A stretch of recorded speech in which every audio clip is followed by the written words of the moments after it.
माननीय बच्चूभाऊ आमचे चांगले मित्र आहेत। माननीय मुख्यमंत्री एकनाथजी शिंदे साहेबांच्यावरती त्यांचा पूर्ण विश्वास आहे। काही विषय शेतकऱ्यांच्या प्रश्नासंदर्भातले त्यांनी सरकारपुढे मांडलेले आहेत। विशेषतः शेतकऱ्यांच्या असणाऱ्या विजेच्या संदर्भातले असतील किंवा इतर काय असतील, आणि त्या प्रश्नाबाबतीत सरकार सकारात्मक आहे। आणि माननीय बच्चूभाऊंनी असं कुठेही संकेत दिलेले नाहीत की मी महाविकास आघाडीकडे जाणार आहे म्हणून। त्यांनी काय सांगितलं, सकाळी आपण जे म्हणताय की पूर्वनियोजित भेट त्यांची पवार साहेबांची ठरलेली होती आणि म्हणूनसाठी ते त्यांना भेटायला गेलेले आहेत। त्यांनी सांगितलेलं आहे की मी सरकारपुढे काही प्रश्न मांडलेले आहेत आणि सरकारबरोबर चर्चा करून ते सोडवण्याचे माझे प्रयत्न सुरू आहेत। त्यामुळे कुठेही ते शिंदे साहेबांच्या नेतृत्वाखालीच काम करतायत आणि मला विश्वास आहे की ते शिंदे साहेबांच्या बरोबरच राहतील। परमवीर यांची मुलाखत ऐकली का? बरेचसे गौप्यस्फोट कोणाची? परमवीर सिंग यांची, डीजीपी त्यांनी बरेचसे गौप्यस्फोट केलेले आहेत। त्यांनी जे आरोप केलेले आहेत ते सत्य आहेत का? तुम्ही तेव्हा महाविकास आघाडीमध्येच होता, गृहराज्यमंत्री पदावर। नाही तर नेमकं परमवीर सिंग काय बोललेत हे काय मी पाहिलेलं नाही, कारण 2-3 दिवस झाले मी सरकार दौऱ्यावरतीच आहे। परंतु त्यांचे जर समजा काय म्हणणं असेल तर त्यांनी जरूर आत्ताचे विद्यमान गृहमंत्र्यांकडे द्यावं, विद्यमान मुख्यमंत्र्यांच्याकडे द्यावं। आम्ही जरूर ते सगळं तपासून घेऊ, कारण एखादा वरिष्ठ IPS दर्जाचा अधिकारी जो मुंबईचा पोलीस आयुक्त राहिलेला आहे तो जर काही भाष्य करत असेल तर त्याची सत्यता पडताळून निश्चित पाहिली जाईल। राज ठाकरेंच्या ताफ्यासमोर ठाकरे शिवसेनेच्या कार्यकर्त्यांनी आंदोलन केले, सुपाऱ्या फेकल्या, पण संजय राऊत असं माहित की ते ठाकरे शिवसेनेचे पदाधिकारी असतील पण ते आंदोलन शिवसेनेचं नव्हतं। मी याच्यावरती कालच पुण्यामध्ये बोललेलो आहे। आंदोलन करण्याचा सगळ्यांना अधिकार आहे।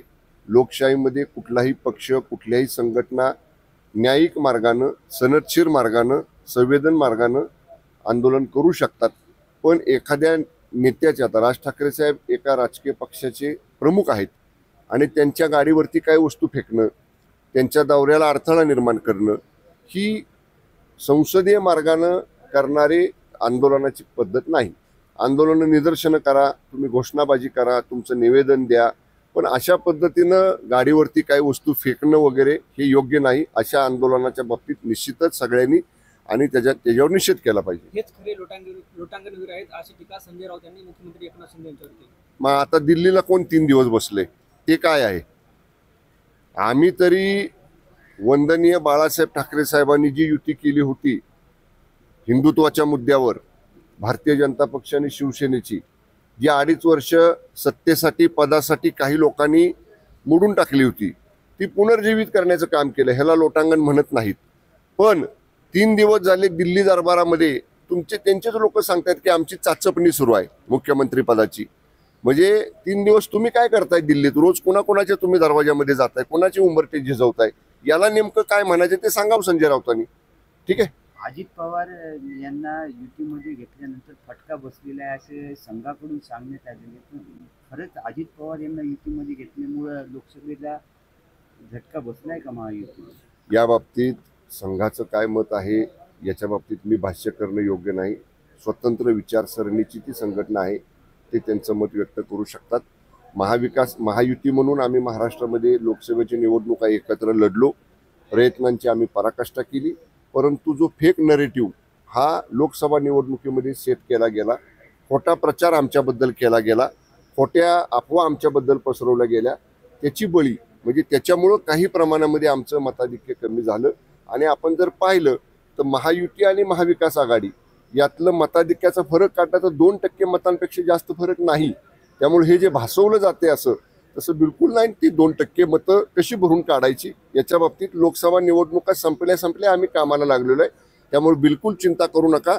महायुती विधानसभेच्या निवडणुका पूर्ण ताकदीनं लढेल आणि पूर्ण ताकदीनं बहुमत आम्ही मिळवू। धन्यवाद। लोकसभेला कांद्यामुळे फटका बसला, मला माफ करा असं अजित पवार म्हणाले। आता विरोधक म्हणतात की विधानसभेत तोंडावर तुम्हाला कांदा आठवला का? कांद्याच्या संदर्भामध्ये राज्य सरकारची भूमिका नेहमी शेतकऱ्याच्या बाजूची राहिलेली आहे। आपण पाहिलं असेल वेळोवेळी राज्य सरकारनं केंद्राकडे पाठपुरावा केलेला आहे। माननीय उपमुख्यमंत्री अजितदादा जे वित्त विभागाचे मंत्री आहेत त्यांनी सुद्धा सांगितलेलं आहे की केंद्रानं आता निर्यात बंदी करू नये याच्यासाठी आम्ही केंद्राकडे आग्रह धरणार आहोत। त्यामुळे एवढंच मी सांगेन की महाराष्ट्रातलं महायुतीचं सरकार हे सर्वच शेतकऱ्यांच्या बाबतीत जसं संवेदनशील आहे, सकारात्मक आहे, तसंच कांदा उत्पादक शेतकऱ्यांच्या बाबतीत सुद्धा आम्ही सकारात्मक आहोत। धन्यवाद। विधानसभेसाठी शिंदे गट किती जागा लढवणार आहेत? हा निर्णय माननीय मुख्यमंत्री एकनाथजी शिंदे साहेब, माननीय फडणवीस साहेब आणि माननीय अजितदादा हे आमचे महायुतीचे 3 प्रमुख नेते महाराष्ट्रामधले आहेत. हे तिघही नेते एकत्र बसतील आणि हे तिघं जो फॉर्म्युला ठरवतील त्याप्रमाणे महायुती एकत्र हातात हात घालून बहुमत मिळवण्यासाठी ही निवडणूक जिंकेल. धन्यवाद. चला हो आता.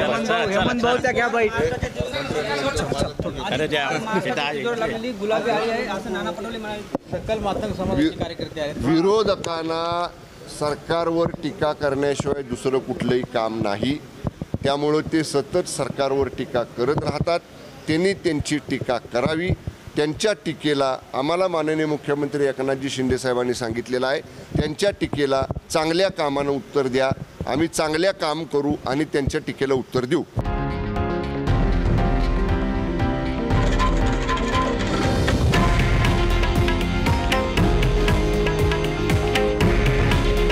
हे आहे देशातील नंबर 1 न्यूज नेटवर्क आणि आपण पाहत आहात TV9 मराठी. काळजी तुमची, हित महाराष्ट्राचं.